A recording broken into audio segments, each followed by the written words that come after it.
back last summer, our next guest made national news when he appointed Governor Nixon to defend a poor defendant as part of his public defender's office. It made national news. The judge ultimately ruled that he didn't have the authority to do it, but Michael Barrett is now ringing the bell again, saying we need more funds to do the job of the public defender. The Missouri State Public Defender, Michael Barrett, welcome back to the Big 550 KTRS. Good morning, McGraw. I thought Governor Greitens, restored some of the cuts to your office. Well, he recommended a restoration. You know, it's the legislature's ability to pass a budget, and it starts with the governor's rec. And the governor's recommendation was $2.5 million additional dollars. That's going to actually be $1 million less than what the legislature passed last year for us. But you know, a little semantics here, but it'll be $2.5 million more that we'll actually receive, of course, because the legislature passed a $4.5 million increase last year, but of course the previous governor held on to the money, didn't let us have it. Everyone's, though, has to work with less because the state's taking in less, and you have to balance a budget, and so schools aren't getting money for buses, and people aren't getting money for all sorts of things. Why do you think you should be fully funded? Well, two things. One, you got a fiscally conservative legislature and governor, and here's how you do a fiscally conservative budget. You do a word search in the Constitution for obligations of the state, and if your thing doesn't come up, you don't get funded. But if it does, you do get funded, and the Sixth Amendment is one of those things. The other reason is because, you know, if you don't fund Department of Transportation, they'll resurface the road the next year or the year after. You don't fund us; it's actually a cost creator. Okay, it's a cost creator for the counties because people sit in jail longer, and it's a cost creator for the state because people needlessly go to prison. So we're pennies on the dollar to other costs. We have the opportunity to save the state tens of millions of dollars just looking at our state correctional costs, which have gone up from $575 million in 2006 to a whopping $727 million just last year. And where's the reduction in violent crime? It's not there. So how are you eighth highest in the rate at which you incarcerate people without any benefits to reducing violent crime? You just get a grade of an F there as far as I'm concerned.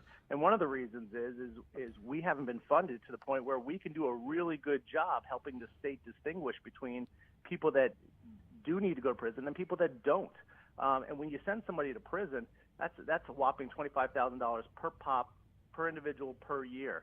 If you the cost just of incarcerating all the nonviolence for 1 year in the state is in excess of $350 million. I'm going to guess that your listeners would rather have that money spent on education, roads, healthcare, et cetera. But it's not. It's being used to house nonviolent individuals in state prison. And guess what? When they go to prison, they can't stay behind and be contributors to the tax base, and so Jefferson City has to take care of that family that's left behind. Michael Barrett, lots of questions here. How bad how bad is it? You've said, have you not said, that you might be forced to close down the public defender's office? Look. Well, I mean, you have to make certain cuts. I mean, you give any department less money, and you have to expect cuts. We're no different. You know, going back to 2014, and even in 2014, we were second to last, second only to Mississippi in terms of funding, 49th in the United States. With that as the backdrop, in 2014 we got $3.5 million, and we were walking around giddy. But of course, we didn't get it. The governor withheld the money. Okay, 2 years later, we tried again, $4.5 million. Governor withheld the money. And all this time, our costs are going up. The death penalty costs are going up. You know, and we're not getting these incremental yearly small increases, and it's becoming the perfect storm because on top of that, we're getting a 12% increase in our cases on a yearly basis. So something's got to give. It's a dam that's going to break.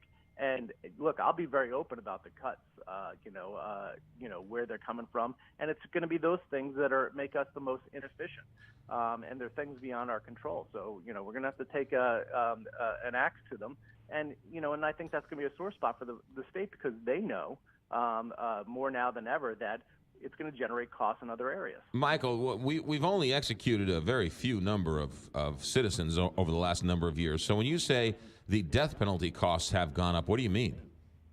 Well, in 14, we led the country, tied only with Texas and another number of executions. But that doesn't mean that the prosecutors are not seeking capital penalty. And when we have just a regular trial division case, anything from misdemeanor to a non-capital murder case, we have one public defender resolving 180 of those cases for $355 per pop. Plus that includes overhead. So incredibly efficient. Here's what happens when the prosecutor says, nope, this is a death penalty case. Now, to be constitutional, we got to have 2 lawyers, a mitigation specialist, and an investigator for just 6 cases at a cost of a minimum of $150,000 per case to do the defense. Just because they may not ultimately get the death penalty doesn't mean it's not a death penalty case, and we got to provide constitutional representation. So that's really inefficient compared to our ordinary caseloads.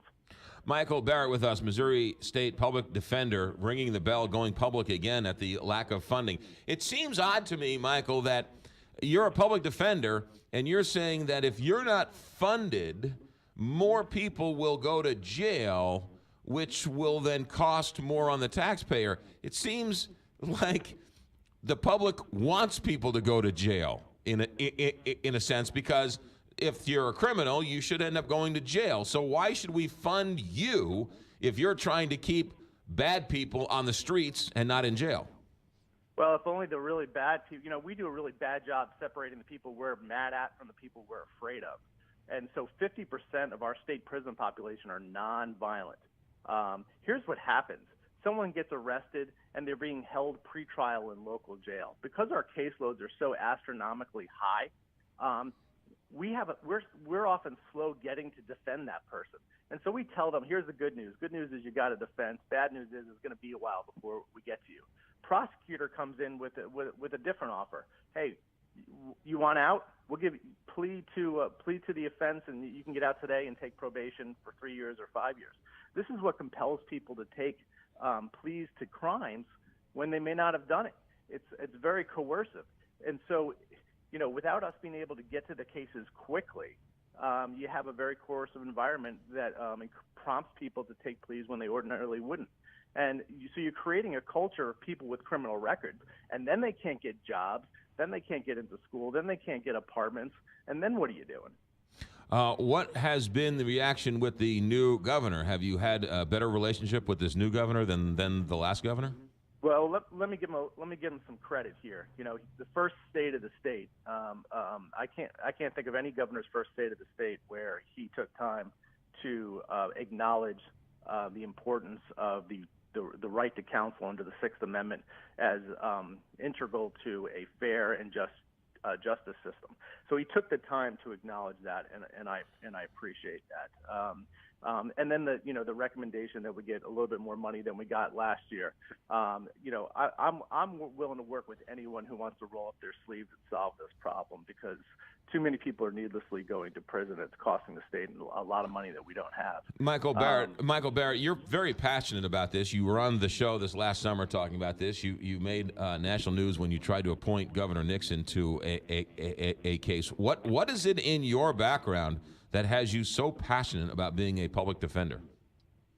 Well, I mean, the entire state's almost giddy about the Second Amendment. Someone's got to do a good job protecting everyone's Fifth, Sixth, and Eighth Amendments.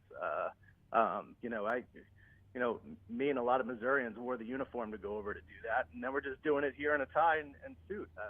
I don't think it's that remarkable at all. Michael Barrett, Missouri State Public Defender. Let us know how it goes, and if you want to ring the bell again, you're always welcome here. Thanks, McGraw. You got it. Michael Barrett.